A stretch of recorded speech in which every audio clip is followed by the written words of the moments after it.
ದೇಹವೆಂಬುದು ಬೆಲೆಯಿಲ್ಲದ ಮಣ್ಣು. ದೇಹವೆಂಬುದು ಬೆಲೆಯಿಲ್ಲದ ಮಣ್ಣು. ಈ ದೇಹಕ್ಕೆ ಬೆಲೆ ಬರಬೇಕಾದರೆ ಈ ಮಣ್ಣಿನ దేహದಲ್ಲಿ ಹೊನ್ನಿನ గుణವನ್ನು ప్రదర్శించಬೇಕು. విలువలేనటువంటిది ఈ దేహం. ఈ దేహానికి విలువ రావాలంటే మಣ್ಣಿನ దేహದಲ್ಲಿ ಹೊನ್ನಿನ గుణವನ್ನು, బంగారు లాంటి నడత ఉండాలి. ఆ నడతను ప్రదర్శించిన నాడు నీవు ఉత్తమోత్తముడు కాగలవు. అందువల్ల పెద్దలు హెచ్చరిస్తూ పోతారు. మనకు అడుగడుగునా మేము తప్పుటడుగు వేస్తుంటాము కాబట్టి అనుభవజ్ఞులైనటువంటి మహానుభావులు మమ్మలను హెచ్చరిస్తూ ఉంటారు. వాళ్ళ హెచ్చరికను తూచా తప్పకుండా పాటిస్తే మనం జీవితంలో కడతేరినట్లవుతుంది. జీవితంలో ఏం చేయాలి? మనం ముఖ్య ఉద్దేశం ఏమిటి? యహీ ఇబాదత్ హై, यही दीन व ईमान कि मुश्किल में काम आए इंसान के इंसान. ఇదే సేవ, ఇదే నమాజ్, ఇదే పూజ. ఏమది? మనిషి మనిషికి తోడ్పడేది. జీవితంలో పరమాత్ముడు ఎన్నో అవకాశాలు ఇస్తాడు. వాళ్లకు వాళ్ళ స్థితిగతులను బట్టి హృదయము కరిగి చేతనైనంత సహాయం చేయండి అని అంటారు. యహీ హై ఇబాదత్, యహీ దీన్ వ ఈమాన్ కి ముష్కిల్ మే కాము ఆయే ఇన్సాన్ కి ఇన్సాన్. దీన్నే వ్యాస మహర్షి అర్ధ శ్లోకంలో చెప్పేసినాడు. శ్లోకార్ధేన ప్రవక్ష్యామి యదుక్తం గ్రంథకోటిభిః పరోపకారాయ పుణ్యాయ పాపాయ పరపీడనం. అర్ధ శ్లోకంలో కోటి గ్రంథముల యొక్క సారాన్ని పిండి చెప్తున్నాను అంటున్నాడు మహర్షి.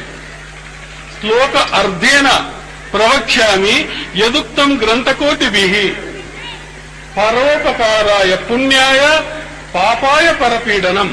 పరులకు ఉపకారం చేస్తే పుణ్యం వస్తుంది, పరులకు అపకారం చేస్తే పాపం వస్తుంది. ఇవి రెండింటిని బాగా గుర్తు పెట్టుకోండి అని హెచ్చరించినాడు వేదవ్యాసుడు. కాబట్టి జీవితంలో మంచి చేసేదానికి, చెడు చేసేదానికి ఎన్నో నూరారు అనుకూల అవకాశాలు చిక్తాయి. మంచి పనులు చేసేదానికి సంవత్సరం ఒకటో రెండో అవకాశాలు చిక్తాయి. దాన్ని సద్వినియోగం చేసుకోవాలి. చూడండి, అబ్రహాం లింకన్ అమెరికా అధ్యక్షుడైనాడు. చాలా గొప్పవాడు, బీదతనం నుంచి పైకి వచ్చినటువంటి వాడు. ఒకసారి ఆయన కారులో పోతున్నాడు.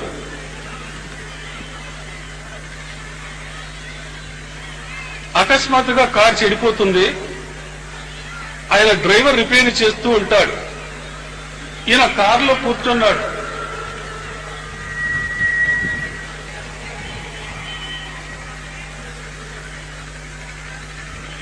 అప్పుడు ఒక ముసలి ఆమె తన సామాన్లు మోసుకుని చాలా కష్టపడుతూ ఆ బరువును మోయలేక పోతూ ఉంది. దీన్ని చూసినాడు అమెరికా అధ్యక్షుడు. తక్షణం కారు దిగినాడు. ఆ ముస్లాం దగ్గర పరిగెత్తుతున్నాడు. అవ్వ, ఏమిటి తొందరపడుతున్నావు నువ్వు? ఎక్కడికి పోవాలి? నాయనా, నాకు రైలు తప్పిపోతుంది, నేను రైల్వే స్టేషన్ పోవాలి, ఇంకా చాలా దూరంలో ఉంది, రైలు వచ్చిందేమో వెళ్ళిపోతుందేమో అని గాబరా పడుతున్నాను, చాలా నేను త్వరగా పోవలసి ఉంది. అవ్వ, బరువు నాకు ఇవ్వు, నేను మోస్తాను అని చెప్పి తాను బరువు తీసుకొని అవ్వను ఒక చేత్తో పట్టుకొని చాలా వేగంగా స్టేషన్లోకి పోయినాడు.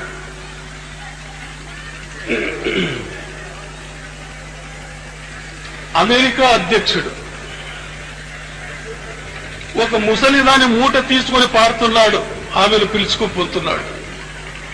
వెంటనే పోయి టికెట్ తీసుకున్నాడు. ఆమెను అడిగి ఎక్కడికి పోతుందని.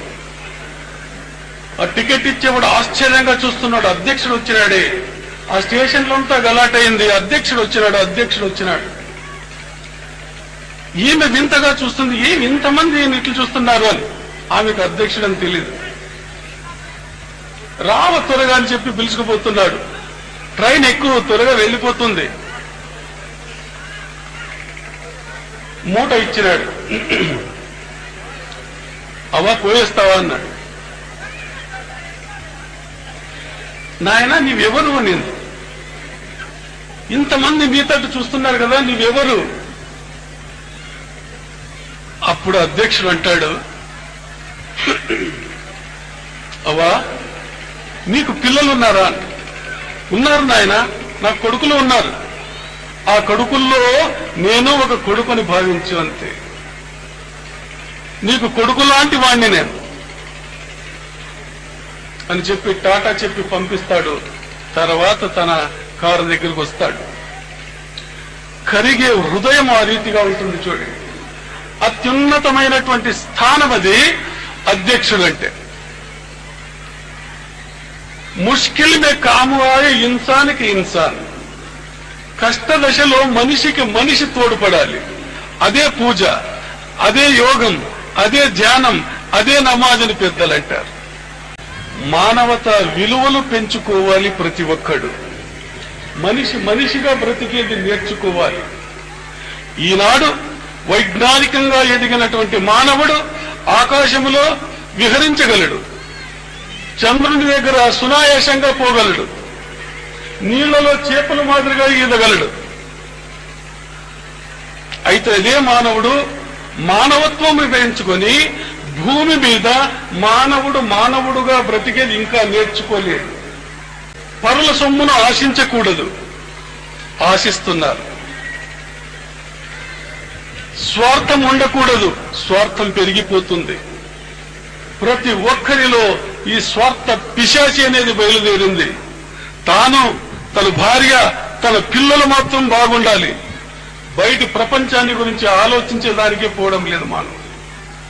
నీతి నియమములు మంట కలిసినాయి. తత్వరహిత రాజకారణ, శ్రమరహిత సంపత్తు, నీతిహీన వ్యాపార, శీలశూన్య శిక్షణ, మనస్సాక్షిల భోగ, మనుష్యత్వ విరహిత విజ్ఞాన, ఈ అనిష్టములన్నీ దేశంలో ఉన్నాయి. దీనికి కారణమేమి? ఆశలు పెంచుకుంటున్నారు, స్వార్థం పెరిగిపోతూ ఉంది. సంపాదించాలి సంపాదించాలి సంపాదించాలి. నీతి నియమంగా సంపాదన చేయడం లేదు. దోచుకునేదానికి ప్రయత్నం చేస్తున్నాడు మానవుడు. తనది కాని దాన్ని తాను తీసుకుంటున్నాడు. న్యాయమో అన్యాయమో, ప్రత్యక్షంగానో పరోక్షంగానో డబ్బు సంపాదించాలి. ఇంజనీర్లకు ఇదే బుద్ధి ఉంది, డాక్టర్లకు ఇదే బుద్ధి ఉంది, లాయర్లకు ఇదే బుద్ధి ఉంది, వ్యాపారస్తులకు, టీచర్లకు, లెక్చరర్లకు. స్వార్థము పెరుగుతుంది మానవుడి హృదయంలో. దీన్ని అణుచుకునే దానికి ప్రయత్నము చేస్తేనే మానవుడు మాధవుడిగా మారిపోతాడు. ఒక చిన్న సంఘటన మీ ముందు పెడుతున్నాను. మానవత్వం ఎలా ఉంటుంది అనే దానికి ఒక సంఘటన మీ ముందు పెడుతున్నాను నేను. ఒకసారి ఒక ట్రైన్లో, రైలులో పెండ్లి వారు ప్రయాణం చేస్తున్నారు. జరిగిన సంఘటన ఇది. అందులో ఒక యువకుడున్నాడు, గ్రాడ్యుయేట్ అయినాడు. చాలా కాలం నుంచి ఉద్యోగం కొరకు ప్రయత్నం చేస్తున్నాడు, ఉద్యోగం దొరకలే. ఎక్కడికి పోయినా నో వేకెన్సీ. చాలా నిరుత్సాహపడిపోతున్నాడు. వాడు కూడా ఆ ట్రైన్లో ప్రయాణం చేస్తున్నాడు. తిరుపతిలో వాళ్ళు పెండి వాళ్ళంతా దిగిపోయినారు. ఈయన ఇంకా ముందుకు పోవాలి తన స్వస్థలానికి. ఈయన వెళ్లిపోయినాడు. వాళ్ళు ఆ కళ్యాణ మండపంలో పెళ్లి ప్రయత్నాలు చేస్తున్నారు. వాళ్ళు అక్కడికి వెళ్లిపోయినారు. అక్కడ ఒక విచిత్రమైన సంఘటన జరిగింది. అదేమంటే, వీడు ఇంటికి పోయి సూట్ కేసు విప్పినాడు. దానిలో చూస్తే లక్షల డబ్బుంది, లక్షలు విలువ చేసే బంగారు ఉంది. ఆడవాళ్ళు ధరించే పెద్ద పెద్ద చీరలు ఉన్నాయి. ఇదేమో పట్టు చీరలు వేసుకుంటారు కదా, అట్లా. అందులో వెడ్డింగ్ కార్డు కూడా ఉంది. వానికి ఆశ్చర్యమైంది.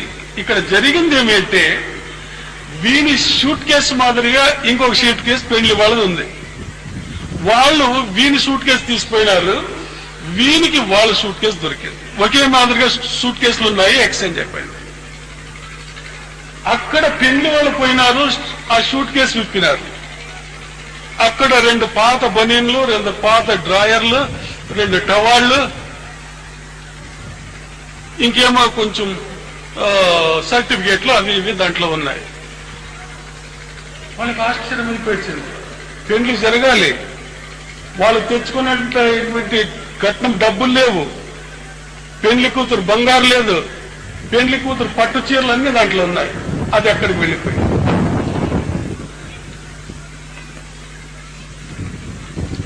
ఇంకా పెళ్లికి ముహూర్తం దగ్గరకు వస్తుంది కాబట్టి వియంకుల దగ్గరకు పోయి పెళ్లి కూతురు తండ్రి అడుక్కుంటున్నాడు. అయ్యా, షూట్ కేసు ఎక్స్చేంజ్ అయిపోయింది, మేము అన్ని సామాన్లు దాంట్లో పెట్టుకొచ్చేది, అయితే ఎవరో కొట్టేసినారు, ఏమైందో తెలియదు, పెళ్లి ముహూర్తం దాటిపోకుండా ఎట్లయినా పెళ్లి జరగనివ్వండి, తర్వాత మీకు ఇస్తాను, నా భూమి అమ్మో, నా ఆస్తి అమ్మో, ఏమో చేసి మీకు ఇస్తాను.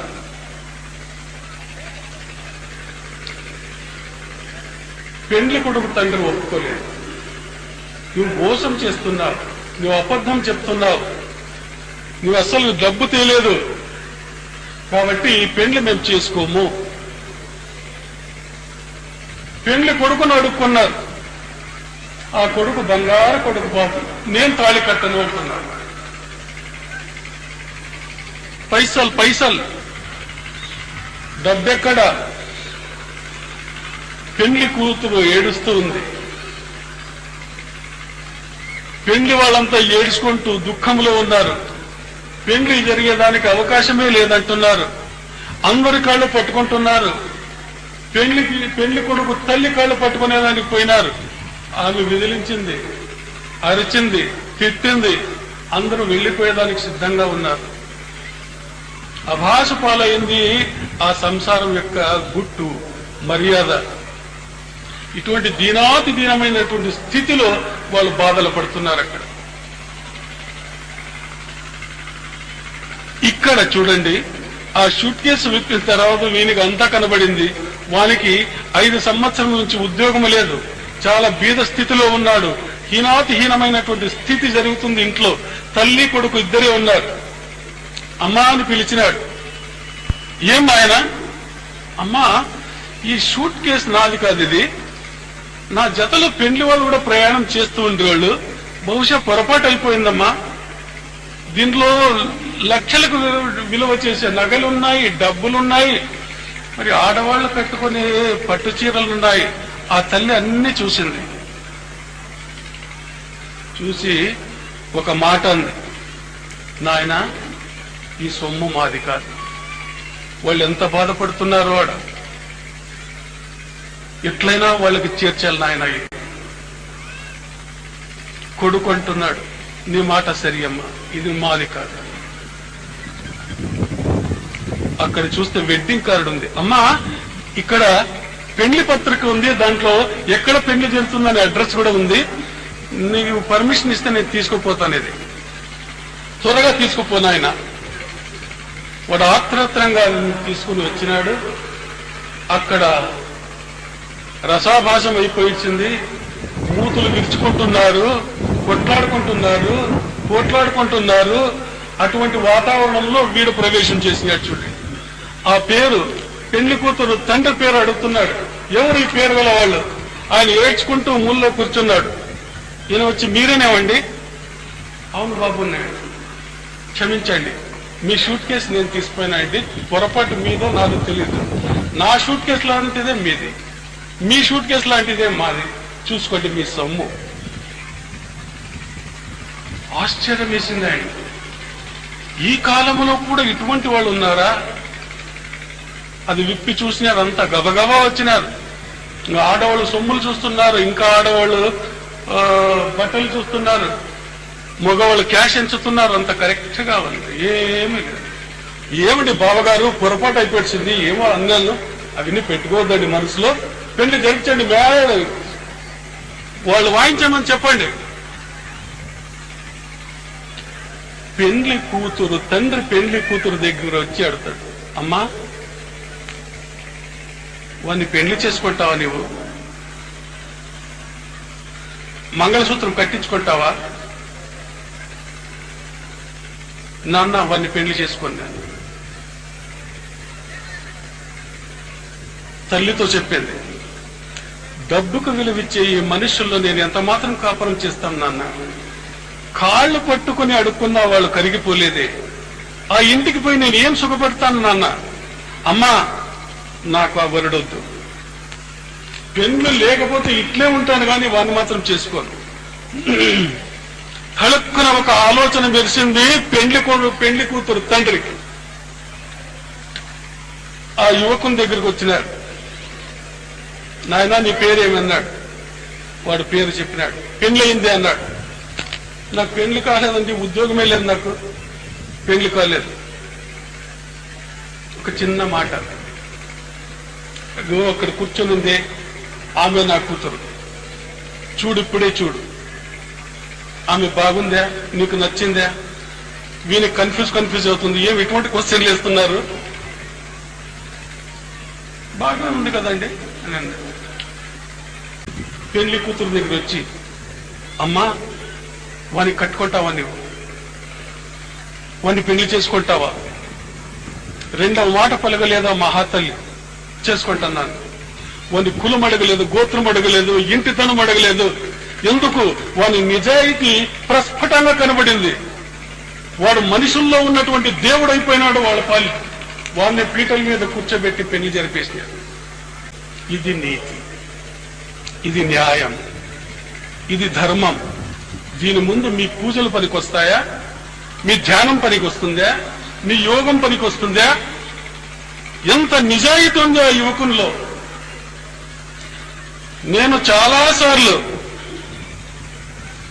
10-15 ఏళ్ళ క్రితం బస్సులో నేను ఖర్చిప్పేస్తే కూడా ఖర్చు కొట్టుకుపోయిన వాళ్ళు ఉన్నారు. సీటు కోసం ఖర్చిప్పేస్తే, సీటు కోసం ఇంత టవాల్ వేస్తే నేను తిరిగి బస్సులోకి ఎక్కే లోపల టవాల్ లేదు, ఖర్చుపులో ఉండు. ఈ కాలంలో లక్షల కొద్ది డబ్బులు వచ్చిన పరుల ఆస్తి అది, పరులది, మాది కాదు, మాది కాదు. వాడే మానవుల్లో ఉన్నటువంటి మాధవుడు. అటువంటి సచ్చారిత్ర్యం ప్రతి ఒక్కరికి రావాలి. అందరూ ఉద్ధరింపబడతారు, అందరూ మహనీయులు కాగలరు. ఇది మన పెద్దలు, మన పూర్వీకులు మనకు నేర్పినటువంటి నైతిక జీవితం. ఈ జీవితాన్ని ప్రతి ఒక్కరూ ఆచరించేదానికి ప్రయత్నించాలి. కష్టపడి పని చేయండి. దేవుడు ఎవ్వరికీ ఉపవాసం పెట్టాడు. దానే పర్ లిఖా హై ఖానే వాలే కా నామ్. మా భాగ్యం, మా అన్నము ఎక్కడ ప్రాప్తి ఉందో పరమాత్ముడు అక్కడ ఇస్తూనే ఉన్నాడు.